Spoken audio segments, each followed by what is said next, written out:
जय जगन्नाथ दर्शक बंधु पवित्र अक्षय तृतीया उपलक्षे आपण को एवं आपण परिवार को एवं समस्त ओडिशावासी को धर्मज्ञान टीवी यूट्यूब चैनल परिवार माँ कनक दुर्गा चैरिटेबल ट्रस्ट परिवार धर्म सेना विश्व ब्राह्मण महासंघ परिवार एवं मुक्तेश्वर ज्योतिर्गवेषणा परिवार तरफ मु प्रतिष्ठाता एवं संपादक सूर्यनारायण पंडा आपण मान को अनेक अनेक शुभेच्छा एवं शुभ अभिनंदन ज्ञापन करुच्ची।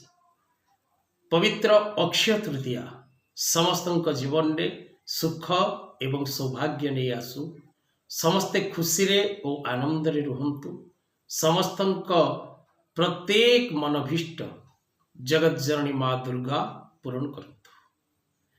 तब दर्शक बंधु धर्मज्ञान टीवी परिसर को आपन को स्वागत।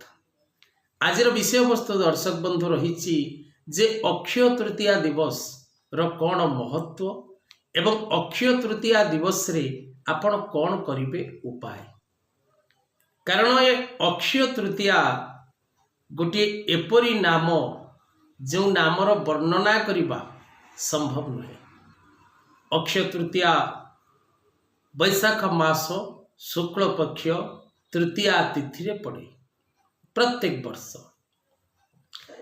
ए समय रे विशेष करी रवि मेष राशि रे एवं चंद्र उच्चस्थ ही वृष राशि रे रुहंती, रवि मेष राशि रे उच्चस्थ थांती। ए अक्षय तृतीया ए वर्ष मे मास 10 तारीख 2024 मसीहा शुक्रवार पड़ुची।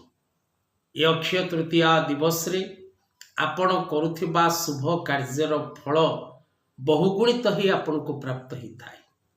तेणु ए अक्षय तृतीया दिवस रे आपण जदि निज गृहर मंगल पाई, निज परिवार मंगल पाई एवं निजर भविष्यतर मंगल पाई जगत जननी महालक्ष्मी आराधना करती, पूजा पाठ करती एवं भक्ति और विश्वास सहित गणेश लक्ष्मी किंबा नारायण लक्ष्मी आराधना करती, तेबे आपण गृह धन वैभव वृद्धि घटी थाए। ए अक्षय तृतीया दिवस अर्थ होउछि अक्षय। कौनसी प्रकार क्षय ए दिवस रे करिबा कर्मर न थाए एवं वृद्धि ही थाए। ए अक्षय तृतीया दिवस परशुराम जयंती, हयग्रीव उत्पत्ति, नरनारायण जयंती एवं चंदन यात्रार आरंभ, रथ कार्यर आरंभ, अखिमुठी अनुकूलर आरंभ एवं जगत सिंहपुर माटीर प्रसिद्ध देवता गुरु गोरक्षनाथंकर 7 दिन व्यापी यज्ञ कर्मर अंकुर रोपण, अक्षय तृतीया दिवस यज्ञ कर्मर प्रारंभ। तेणु ये पवित्र अक्षय तृतीया दिवस वर्णना करने असंभव। अनेक स्थान मध्य प्रमाण मिले जे सत्य जुगर उत्पत्तिर दिवस मध्य अक्षय तृतीया बोली। तेणु ये अक्षय तृतीया दिवस रे आपण जानवाहन क्रय करबा, भूमि क्रय करबा, नुआ घरटीए आरंभ करबा, वास्तु पूजा करबा, ग्रह पूजा करबा, नूतन गृह प्रवेश करबा। कारण ये अक्षय तृतीया दिवस रे प्रायतः कौनसी प्रकार ज्योतिषीय गणना को विचार को निया जाए नहीं।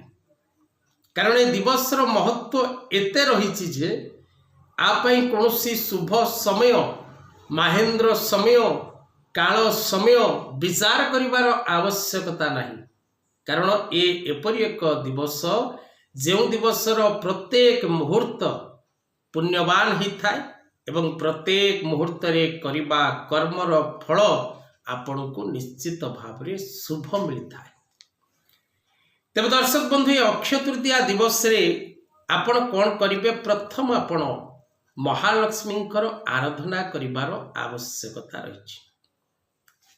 गृही प्रत्येक व्यक्ति विशेष माने माँ लक्ष्मी फोटोचित्र बा विग्रह को भल भाव विधिवत भाव लक्ष्मी पूजार विधान जहाँ रही, ठाकुराणी की स्नान करवा, ठाकुराणी को वस्त्र दबा, ଚନ୍ଦନ ଦବା, ସିନ୍ଦୁର ଦବା, ଫୁଲ ଦବା, ଫୁଲହାର ଦବା, ଫଳ ଦବା, ଧୂପ ଦୀପ ଏବଂ ନୈବେଦ୍ୟ କରିବା ମିଷ୍ଟାନ୍ନ ଏବଂ ମହାଲକ୍ଷ୍ମୀଙ୍କର ବୀଜ ମନ୍ତ୍ର ଓମ୍ ଶ୍ରୀଂ ମହାଲକ୍ଷ୍ମୀ ଦିବ୍ୟೈ ନମଃ ନଚେତ୍ ମହାଲକ୍ଷ୍ମୀ ଚ ବିଦ୍ମହେ ବିଷ୍ଣୁ ପତ୍ନୀ ସ ଧୀମହି ତନ୍ମୋ ଲକ୍ଷ୍ମୀ ପ୍ରଚୋଦୟାତ୍। ଏ ମନ୍ତ୍ର 1 ମାଳାରୁ 21 ମାଳା ପର୍ଯ୍ୟନ୍ତ କରିବା ନିତ୍ୟାନ୍ତ ଆବଶ୍ୟକ ଅଟେ ପ୍ରତ୍ୟେକ ଗୃହୀ। ଆଉ ଅକ୍ଷୟ ତୃତୀୟାରେ ଆପଣ କରିଥିବା ଲକ୍ଷ୍ମୀ ପୂଜାର ଫଳ ଆପଣ ନିଶ୍ଚିତ ଭାବରେ ପ୍ରତ୍ୟେକ ଦିନ ବର୍ଷର ପ୍ରାପ୍ତ କରିବେ। ଆପଣ ପ୍ରତ୍ୟେକ ସମୟରେ ଲକ୍ଷ୍ମୀ ପ୍ରାପ୍ତି କରିବାର ସୁଯୋଗ ଲାଭ କରିବେ, ଏଥିରେ କୌଣସି ସନ୍ଦେହ ନାହିଁ। ଏ ପବିତ୍ର ଦିବସରେ ବିଶେଷ କରି ଆପଣ ଯଦି ସ୍ୱର୍ଣ୍ଣ କ୍ରୟ କରନ୍ତି ନିଜ ଗୃହ ପାଇଁ, ନିଜ ପାଇଁ, ନିଜ ପରିବାରର ବ୍ୟକ୍ତିବିଶେଷ ମାନଙ୍କ ପାଇଁ ଏବଂ ବାସନକୁସନ କ୍ରୟ କରନ୍ତି, ଖାଦ୍ୟ ଶସ୍ୟ କ୍ରୟ କରି ନିଜ ଗୃହକୁ ନିଅନ୍ତି, ତେବେ ଆପଣ ଅତ୍ୟଧିକ ଶୁଭ ଫଳ ପ୍ରାପ୍ତ କରନ୍ତି। ଏ ଦିବସରେ ଆପଣ ଯେଉଁ ବସ୍ତୁ ବା ଯେଉଁ ସାମଗ୍ରୀ କ୍ରୟ କରନ୍ତି ତାହା ବହୁଗୁଣିତ ହୋଇ ଆପଣଙ୍କୁ ପ୍ରାପ୍ତ ହୋଇଥାଏ। ଏ ଅକ୍ଷୟ ତୃତୀୟା ଦିବସରେ ଆପଣ ଯଦି କୌଣସି ବ୍ୟକ୍ତି ବିଶେଷକୁ କିଛି ଦାନ କରନ୍ତି, କାହାକୁ ବସ୍ତ୍ର ଦାନ କରିବା, କାହାକୁ ଖାଦ୍ୟ ଦାନ କରିବା, କାହାକୁ ସେବା ଦାନ କରିବା ଆବଶ୍ୟକ ରହିଛି। କାରଣ ଦାନ କରିବା ଦ୍ୱାରା ଆପଣଙ୍କୁ ଅନେକ ପୁଣ୍ୟ ପ୍ରାପ୍ତି ହୋଇଥାଏ। ଏ ଅକ୍ଷୟ ତୃତୀୟା ଦିବସରେ ଆପଣ ଯଦି କୌଣସି ଦେବ ମନ୍ଦିର ବେଢ଼ା ପରିଷ୍କାର କରନ୍ତି ତେବେ ଆପଣଙ୍କୁ ବହୁଗୁଣିତ ଫଳ ପ୍ରାପ୍ତ ହୋଇଥାଏ। ଏ ଅକ୍ଷୟ ତୃତୀୟା ଦିବସରେ ଆପଣ ଯଦି କୌଣସି ବ୍ୟକ୍ତି ବିଶେଷର ଉପକାରରେ ନିଜେ ଲାଗିପାରନ୍ତି, ଅନ୍ୟକୁ ସାହାଯ୍ୟ କରିପାରନ୍ତି, ତେବେ ଆପଣଙ୍କୁ ମଧ୍ୟ ବହୁଗୁଣିତ ଫଳ ପ୍ରାପ୍ତ ହୋଇଥାଏ। ଏ ଅକ୍ଷୟ ତୃତୀୟା ଦିବସରେ ଆପଣ ବିଶେଷ କରି କାହାଠାରୁ କରଜ କରନ୍ତୁ ନାହିଁ, କାହାରିକୁ କରଜ ଦିଅନ୍ତୁ ନାହିଁ, ନିଶାସକ୍ତ ବା କୌଣସି ପ୍ରକାରର ମତ୍ସ୍ୟ ମାଂସ ମଦିରା ଭକ୍ଷଣ କରନ୍ତୁ ନାହିଁ, ସ୍ତ୍ରୀ ସହବାସ କରନ୍ତୁ ନାହିଁ, ଆରାଧ୍ୟ ଦେବାଦେବୀଙ୍କର ପୂଜା ପାଠରେ ନିଜକୁ ଲଗାନ୍ତୁ, ଇଷ୍ଟଦେବଙ୍କର ମନ୍ତ୍ର ଜପ କରନ୍ତୁ ଏବଂ ନିଜର ମଙ୍ଗଳ ଏବଂ ପରିବାରର ମଙ୍ଗଳ ପାଇଁ ପ୍ରଭୁଙ୍କ ନିକଟରେ ପ୍ରାର୍ଥୀ ହୁଅନ୍ତୁ। ଅକ୍ଷୟ ତୃତୀୟାରେ ଅନେକ କିଛି କରିବାର ବିଧାନ ରହିଛି, କିନ୍ତୁ ପ୍ରଥମ ଏପିସୋଡ ଯେହେତୁ ଏ ବର୍ଷର ଏ ଏପିସୋଡଟି ପ୍ରଥମ ଏପିସୋଡ, ତେଣୁ ଆପଣ ଲକ୍ଷ୍ମୀଙ୍କର ଆରାଧନା କରନ୍ତୁ ଏବଂ ସ୍ୱର୍ଣ୍ଣ କିମ୍ବା ଗୃହୋପକରଣ ବାସନକୁସନ କିମ୍ବା ଗୃହ ନିମନ୍ତେ ଶସ୍ୟ, ଚାଉଳ, ଗହମ, ମୁଗ, ବିରି, କୋଳଥ, ବୁଟ, ହରଡ଼ ଏ ପ୍ରକାରର ଶସ୍ୟ ନିଜ ଗୃହକୁ କ୍ରୟ କରି ଆଣନ୍ତୁ। ଆଜିର କଥାବସ୍ତୁକୁ ଏଇଠି ରଖିବା। ଜୟ ଜଗନ୍ନାଥ।